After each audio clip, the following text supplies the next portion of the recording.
everyone. So today we will start a new chapter of your physics, and it is the third chapter, and the name of the chapter is energy. And in this session we will discuss about work and energy. So our first topic of discussion for today is work. What is work? Well, in simple words, work is the force which moves an object. Work is the force which moves an object. And the formula of work is written as force into distance,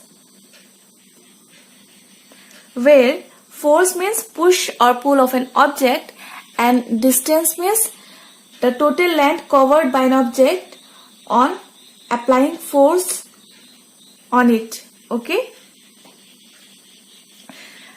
Then the SI unit of work is joule, and this unit joule is represented by the symbol capital letter J. Okay.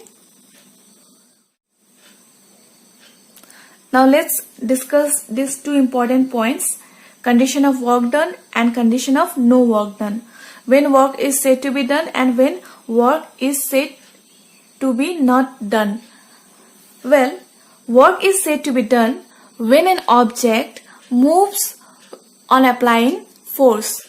For example, if you hit a ball, then it will change its position.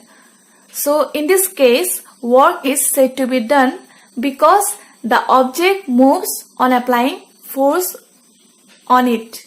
Okay. Now, work is said to be not done when an object does not move on applying force. For example, if you push a wall, then it will not move.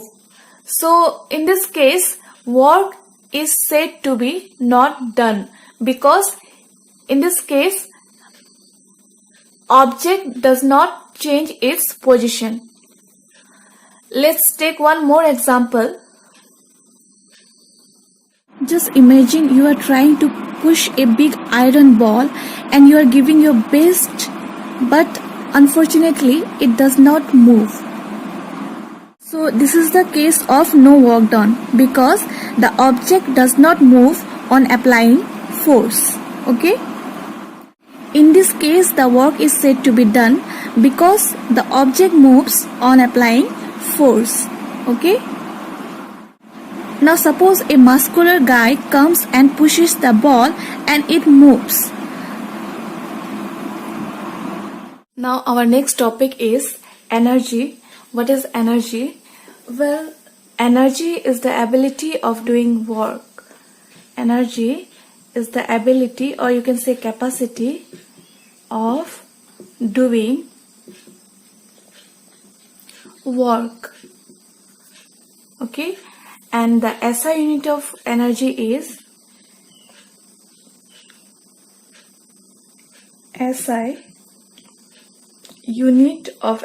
is joule or calorie. So it is measured in both units. Calorie is symbol is small cal, calorie. Okay.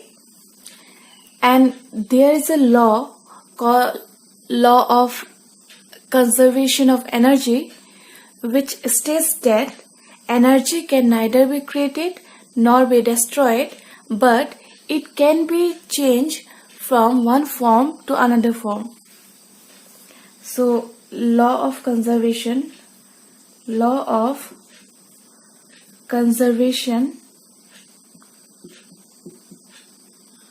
of energy states that energy can neither be created nor be destroyed, but it can be changed from one form to another form. Okay?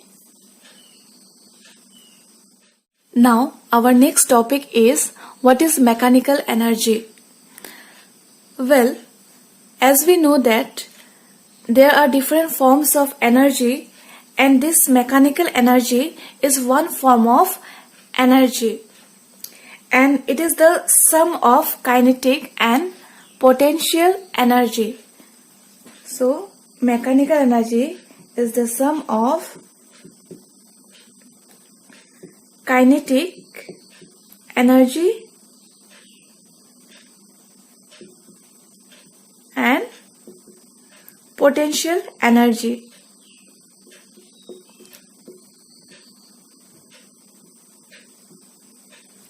Where kinetic energy means energy due to motion, and potential energy means energy possessed by an object due to its position or height. Due to its position or height. Okay? So kinetic energy, the energy possessed by an object due to motion, and potential energy, energy possessed by an object due to its position or height. Okay? Now, the formula of kinetic energy is half mv square, means half into m into v square, where m means mass of an object, and v means speed or velocity of the object. And the formula of potential energy is mgh, means m into g into h, where m is mass of an object, g is the gravity, which is approximately equal to 10 Newton, and h is the height of an object from its ground. Okay?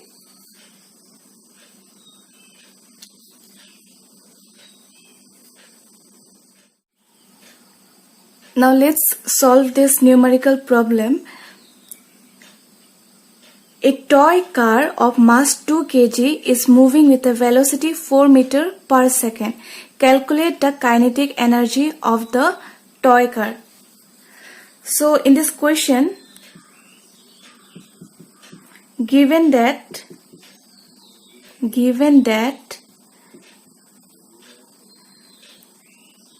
mass equals to 2 kg, speed of the toy car is 4 meter per second, and kinetic energy equals to question mark. As we know that kinetic energy equals to half mv square, so in this question we will apply that formula. So we'll write like this. As we know that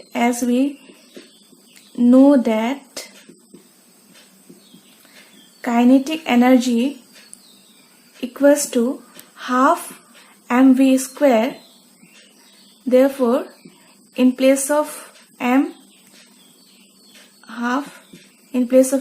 we will write 2, and in place of v we will write 4 square.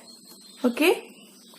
Now this 2 and 2 will get cancelled, so answer will be 4 square 16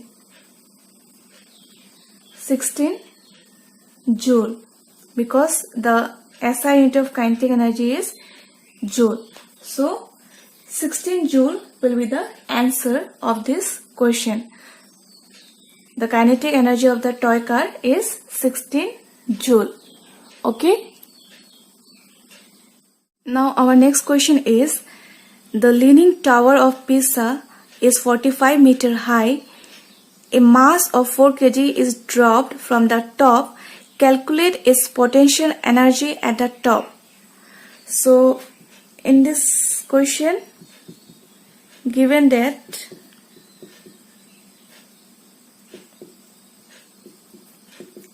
mass is 4 kg and height is 45 meter, and potential energy equals to question mark. As we know, potential energy equals to mgh, mass into gravity into height, so we have to use that formula. So since you write potential energy equals to m into g into h, so now we have to put the values of m, g and h. Value of m is what? 4 kg, 4, and value of g, gravity. See, always remember that gravity value is 9.8, which is approximately 10. So we can take 10 in place of g. So in place of g we will write 10, and h value is what? 45. So the answer will be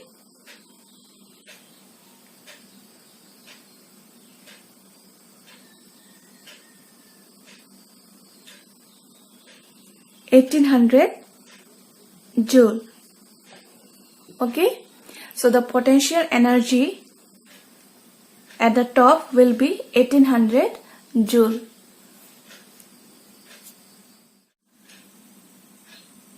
Now let's answer these questions. These questions is on your page number 56, physics. So the first question is, define the term work. What is its unit? Well, work is defined as the force which moves an object, and the unit of work is joule.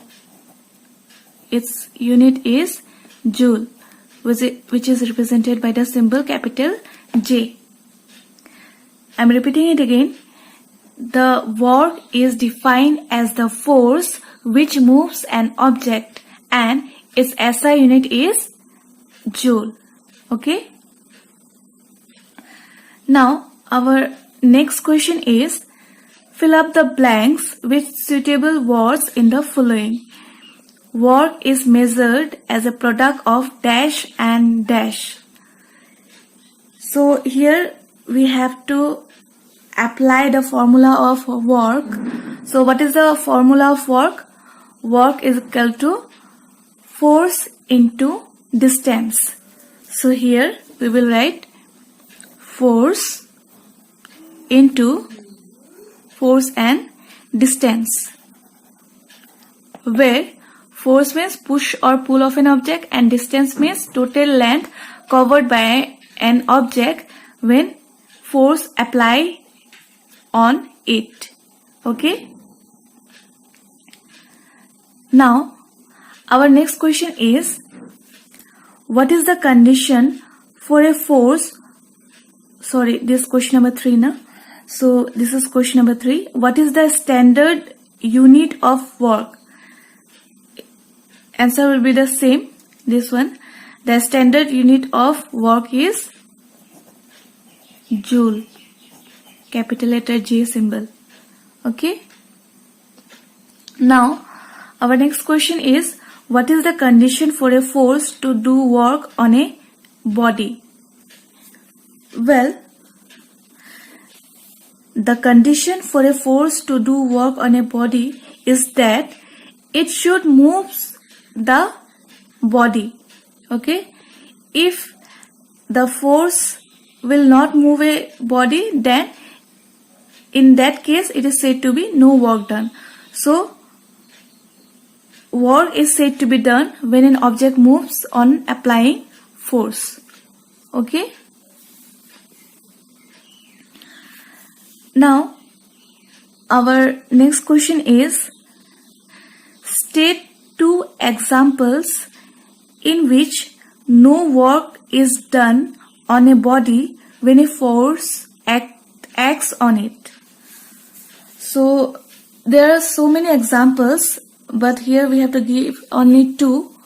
So the two examples of no work done are like pushing a wall and a bag